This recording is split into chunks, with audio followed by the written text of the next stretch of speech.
Hey guys, today I'm going to show you how to make this simple Chevron necklace out of a cookie tin or tin tray, or in this case this was a tin gift card case. It was a modern tin gift card case. They have like the little tin boxes the size of a gift card that open and you can give it as a gift, and they're decorative on the outside. And I found this one at the thrift store. I only got this and a pair of earrings out of it because it was very small. But typically, if you're going to be making tin jewelry, you can get a lot of pieces out of one pattern. So the tin we're going to work with today, I already cut it up. Because to be honest, cutting a tin apart is ugly work. I know some other tin artists, I've seen their tin cuts and they are just stunningly delicate and really good at it. But me, I always end up chopping the heck out of it. Here's another example of a tin that I'll be probably working with this week or today.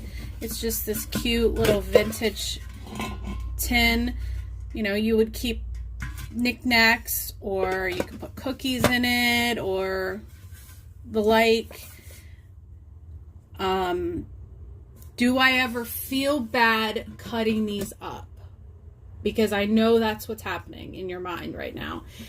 I have tins that are not cutters, or my non-cutter pile. There are tins that I love that I do not cut up, but I'll be honest, some of these tins are really, like, you find them all over the place. So they're not rare. A lot of them, not this one, but a lot of them are made by a company called, I think it's Daher, D-A-H-E-R, and it's all over the place. Like, for instance, I have my pens and stuff in this tin right here, and I have like 3 of these. Same with this one.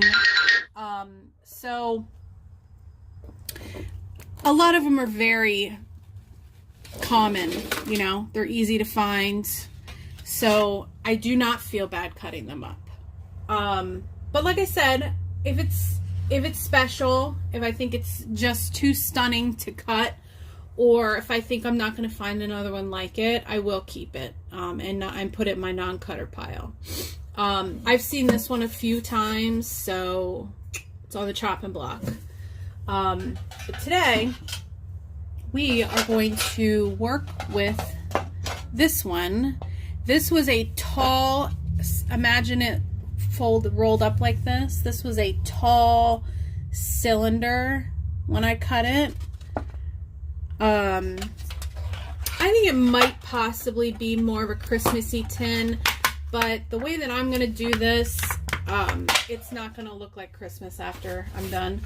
I make my own stencils, and you can too. It's very easy. There's nothing complicated about it. And what I do is I go on Illustrator. You could use Word because they've got unique shapes in there too. You do not have to use Illustrator. You could use Word easily, or PowerPoint is another good one.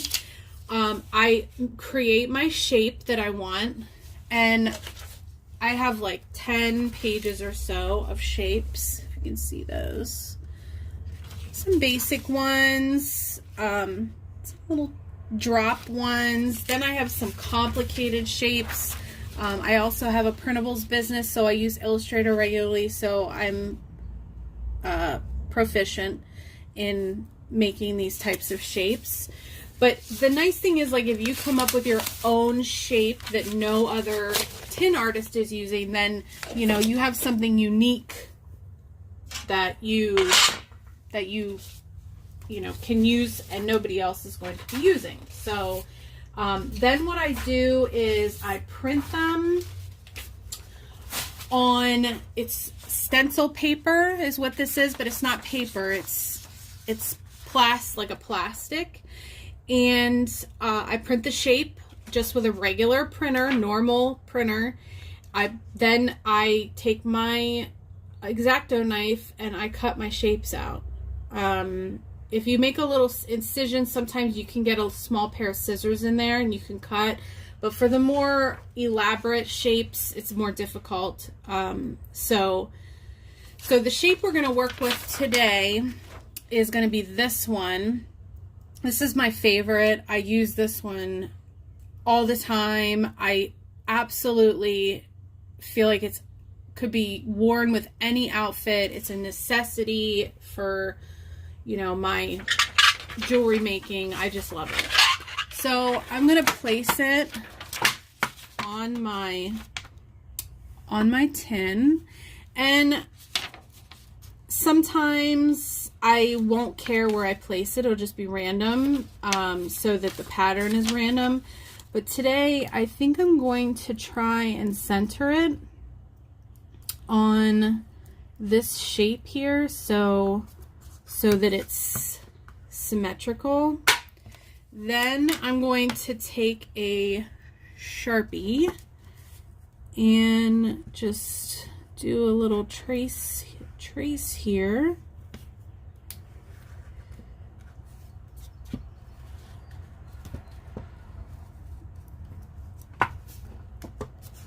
And the tin can be, oh, sorry, I knew it was going to do that. The tin can be a little cranky sometimes, because it's, you know, it's shaped a certain way, so, but we'll pound it out a little bit here in a bit.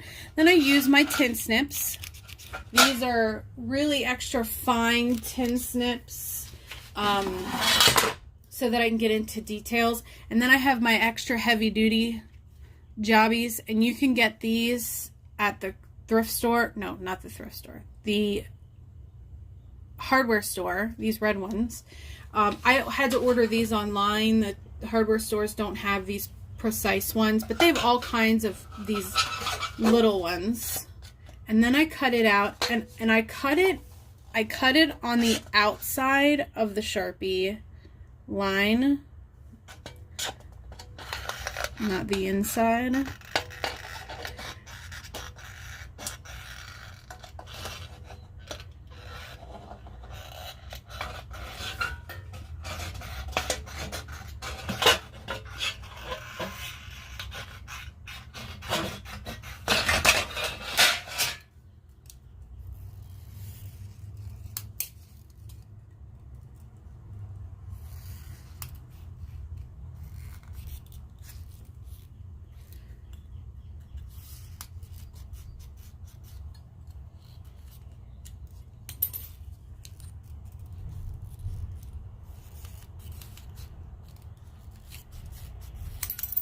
Okay, so we have our pretty shape, and I'm gonna get the Sharpie off of there now. It might leave a little stain, but that's okay. I want to be able to see my edges. I just use a little rubbing alcohol and a paper towel. Don't panic if it leaves a stain. You can use something else. You could use a pencil. Sometimes it doesn't really show up very good.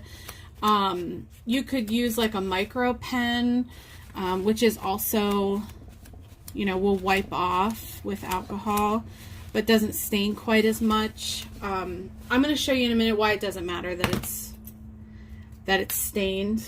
Then what I do is I will take my metal file and I will just go along the edges, especially the corners. And I will kind of round the corners out. I have a metal block, and a rubber mallet hammer. This is a tiny little one. And I pound it out a little bit so that it's flat and some of the edges are not curled up.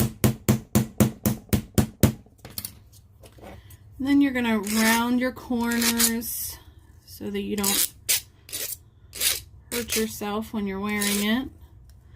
And like you can kind of see that that is just a little, I just kind of had a little unevenness there. So you can also, if you want to round these corners out, you can also just snip just a tiny bit off across the top there, and then you'll get a nice roundness to it. So that came out nice. So my shape is very nice. Now what I do is I take either a nail, this is a sanding block that people like do their fingernails with. They come in different coarseness. I've got like 6 of them. You can also use a regular sanding block that you can get at the hardware store. I enjoy the little one because it's easier to hold. So when you feel your tin, you can feel just with your fingers where there's some roughness. So I will run the back on until I can feel that the little tiny burrs and the roughness is gone. And your fingers here are going to be the best guide. Okay, sorry, I had to pause and come back. Mailman was knocking at my door. So I will just go in, just do a little file on the back first, feel around.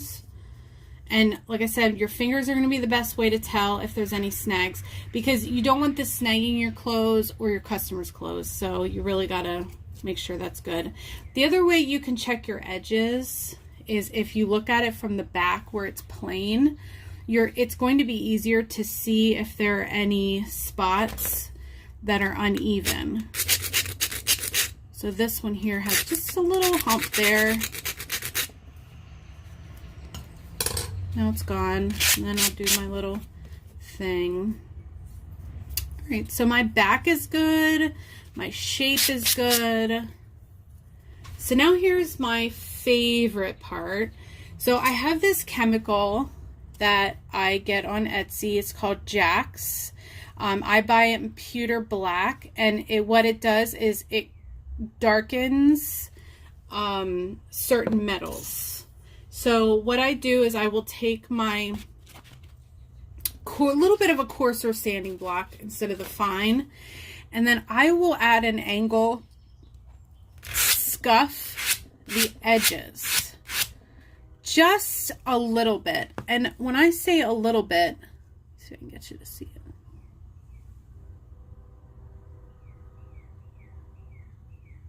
I don't know if it's gonna focus. Hold on. There we go. I think it did a little bit. Let me do the whole thing. I'm going at an angle, and I am taking just the smallest amount of the decorative pattern off of the edges. I'm going to do that the entire way around. This is why if I know I'm going to be doing this to the piece, I don't worry too much about the Sharpie, because I'm going to be sanding off the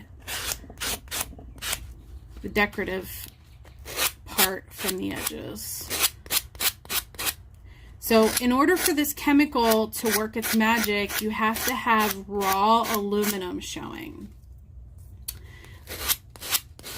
And what I'm attempting to do is make this piece look a little bit more vintage, give it some dark edges to define it.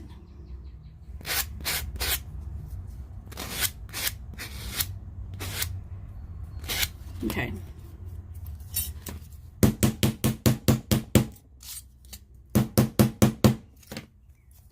So if you look at it, I really hope you can see that it has,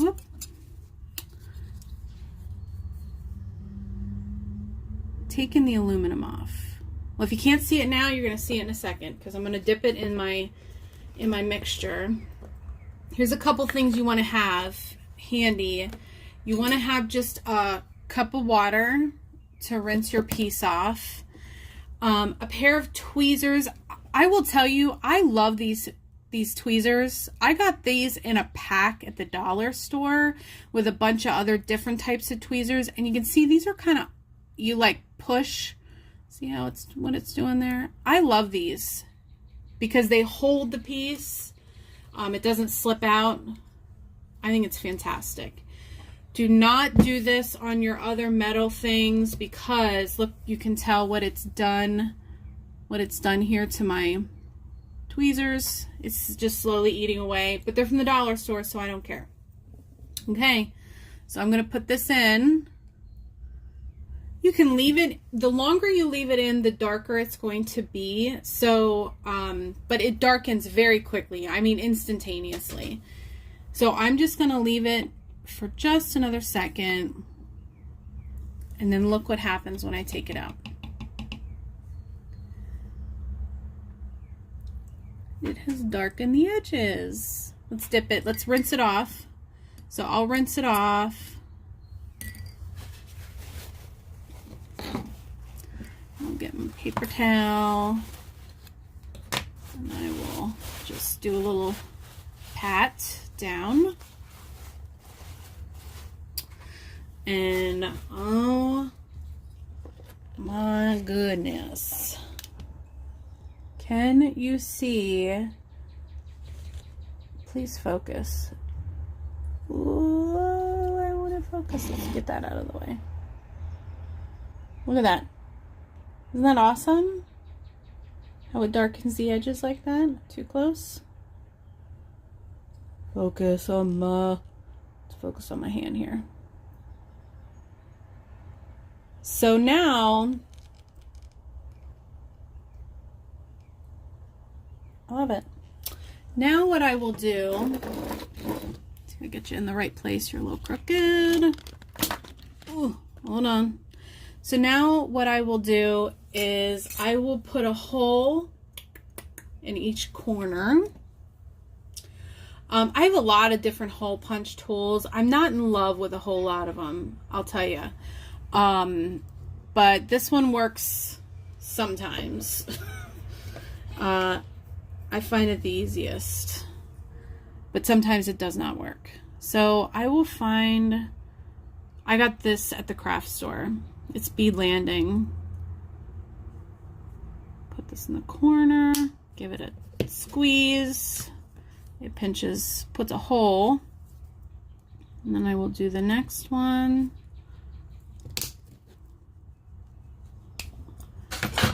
Sometimes, oh, and yes, here's another one of the best parts is if you have raw aluminum on the other side, it will also darken the back of it, which I enjoy.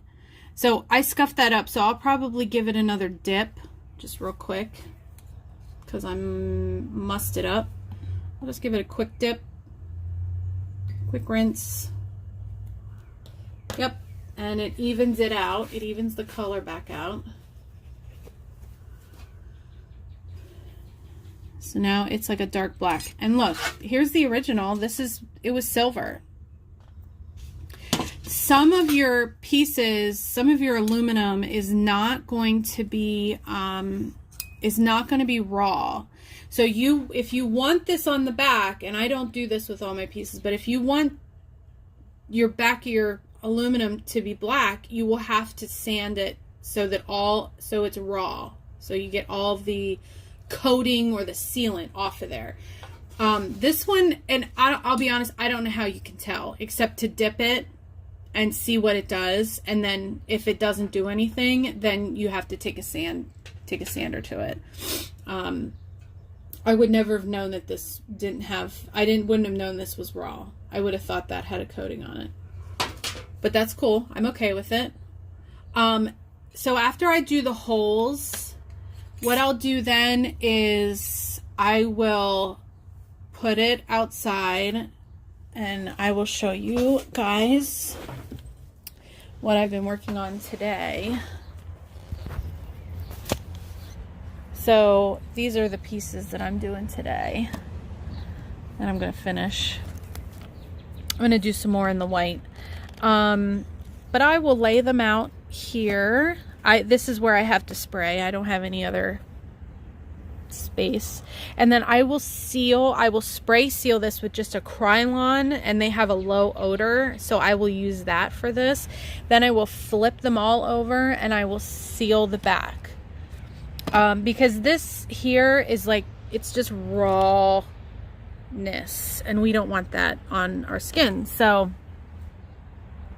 that's what I will do. I think that's it, guys. I think that's it. You like my messy room? I think that's all to get this to get these really beautiful, simple pieces. So then what you'll need is you'll need jump rings. You will need a chain of some kind, a lobster clasp so that you can put a clasp on it. I do have all of that. I've shown you guys my rack before. My dad made me this rack, and I put baby food containers in, and all my small findings go in there.